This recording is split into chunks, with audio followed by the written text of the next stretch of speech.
suatu ketika katanya di alun-alun Konya, jadi bayangkan Rumi yang tadinya kayak sekarang mungkin kayak siapa ya, kayak Agim gitu deh, dai terkenal di mana-mana, dia pakai jubah, orang salim dan lain sebagainya.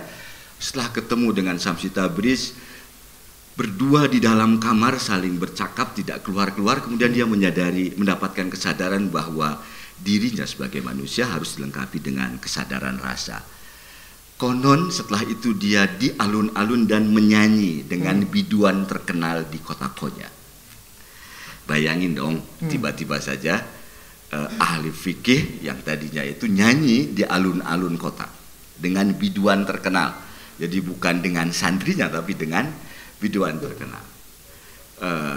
Semua orang nggak mengerti dan seterusnya, tetapi itulah jalan yang dipilih Rumi karena musik atau seni itu memberikan sayap lain dari dirinya. Hafalan-hafalan fikih, Al-Quran, hadis dan lain sebagainya itu cuma satu sayap saja dalam beragama, tapi sayap yang lain adalah seni, adalah musik, adalah seni rupa dan lain sebagainya. Dan di titik itu saya kira Rumi jadi penting untuk dihadirkan, dan itu yang menjadi dasar kenapa memilih madrasah namanya Rumi. Karena itu kali ini teman-teman sekalian, Kang Ferry, kita di dalam galeri bukan tanpa sengaja, saya kira kita lihat ada beberapa lukisan menarik yang keren sekali.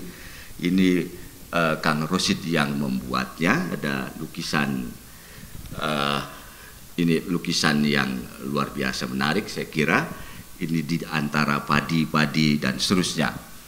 Nah, untungnya malam ini kita kedatangan sahabat yang lain, ada Kang Heru Hikayat. Nanti saya akan minta ia untuk ngomongin, karena dia kurator, dia mesti ngomongin seni rupa itu kayak gimana, lalu seni rupanya Rosid itu kayak gimana. Sebelumnya kita akan ngobrol-ngobrol dulu sebenarnya dengan Kang Rosid, tapi Kang Rosid lagi melukis ya.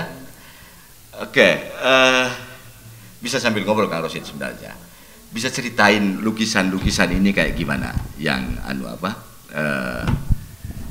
kenapa melukis misalnya Kang Rosid kalau nggak salah dari daerah Parigi sana, dari daerah yang jauh. Di pertemuan Maulud sebenarnya konon dimulai dari kegiatan Mauludan. Mauludan itu kan di kampung-kampung pasti buat dekorasi panggung ya. Ada merek, ada dengan, pasti pakai dengan kan, dengan perayaan Maulid Nabi kita kan gitu. Lalu pasti bawahnya ada gambar-gambar dan seterusnya. Nah, Kang Rosid kecil katanya dimulai dari itu, kemudian nggak tahu tiba-tiba berkembang menjadi sehebat ini.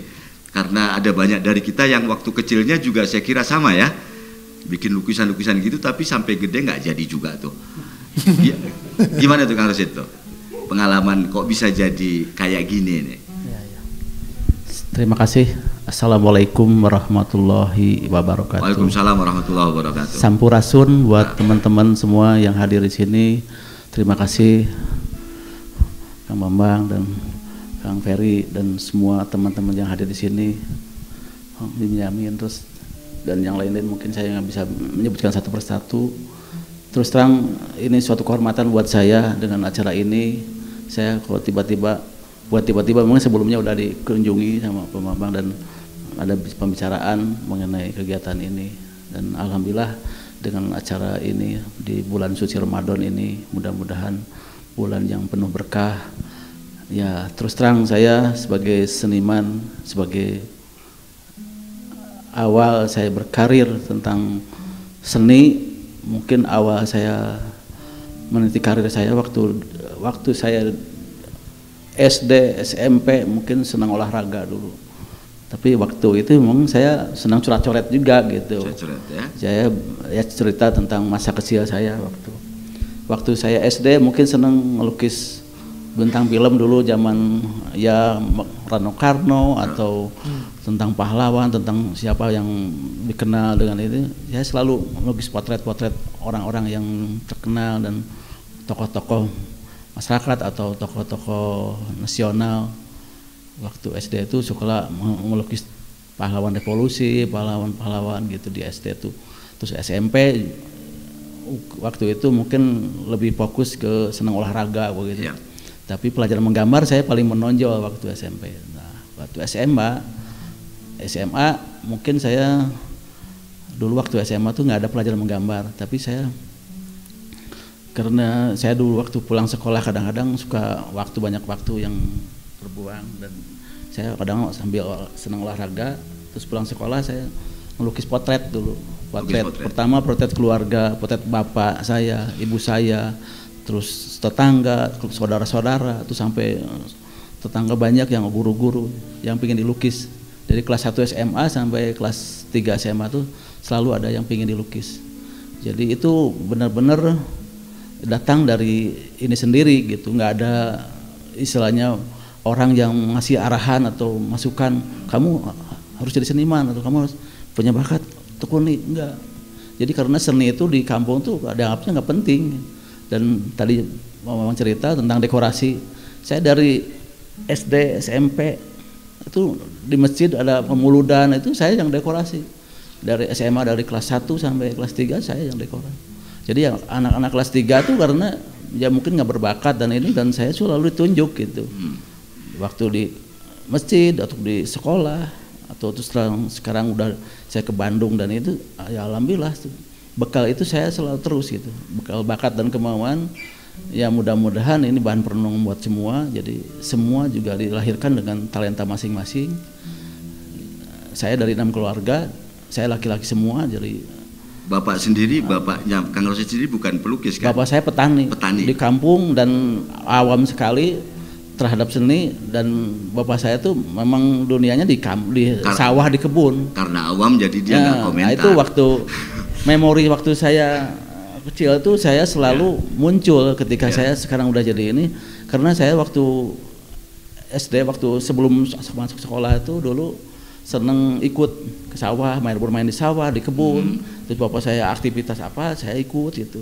Nah itu memori masa kecil itu melekat sampai sekarang, makanya saya wujudkan dengan objek lukisan bapak, dengan objek-objek ya. Jadi pertama penghormatan ke bapak, kedua menggali semangat hidupnya, ketiga penghormatan petani.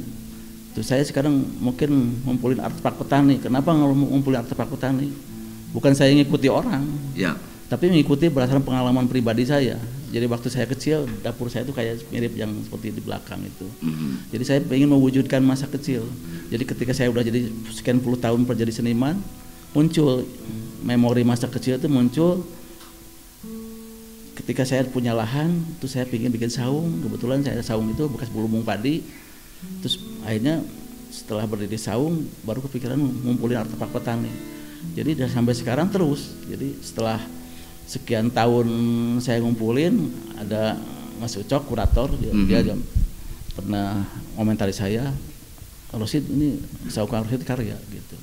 Bagi saya mah ini Kang Rosid benar-benar niat dan ngumpulin dan benar-benar serius saya lihat. Bagi saya mah ini karya. Saya baru nyadar begitu di jaharnya. Seperti nah, itu ya, itu sebenarnya juga ya, sama itu kan kenangan dari ada cangkul, kemudian ada gergaji. Itu bekas bangku sekolah SD itu. Sekolah SD ya. Nah, itu saya dapat dari dulu Pak Maman, ada guru mantan kepala sekolah di Coblong, SD Coblong. Dia pas saya main ke rumahnya ada bangku itu, saya dikasih. Terus saya bawa, udah lama ide berkembang, ada kayu itu, saya bikin bentuk pensil. Terus ide lagi berkembang lagi, ada cangkul, ada gergaji. Jadi ya kalau pengen orang berpendidikan tinggi ya harus bekerja keras dan belajar dan terus melatih, mengasah terus benar mengolah. Jadi ya seperti pengen petani, pengen hasil panennya bagus ya harus benar-benar. Saya pikir pesannya anak-anak sekolah jangan lupa pada cangkul dan gergaji gitu ya. Enggak, maksudnya simbol pekerja keras itu. Pekerja keras, oke. Jadi bukan hanya sekedar menampilkan estetika atau bentuk itu aja, tapi di situ yuk kita sama-sama merenung dengan ini pengalaman pribadi masing-masing, perjalanan hidup masing-masing ya, dengan objek itu dan benda itu.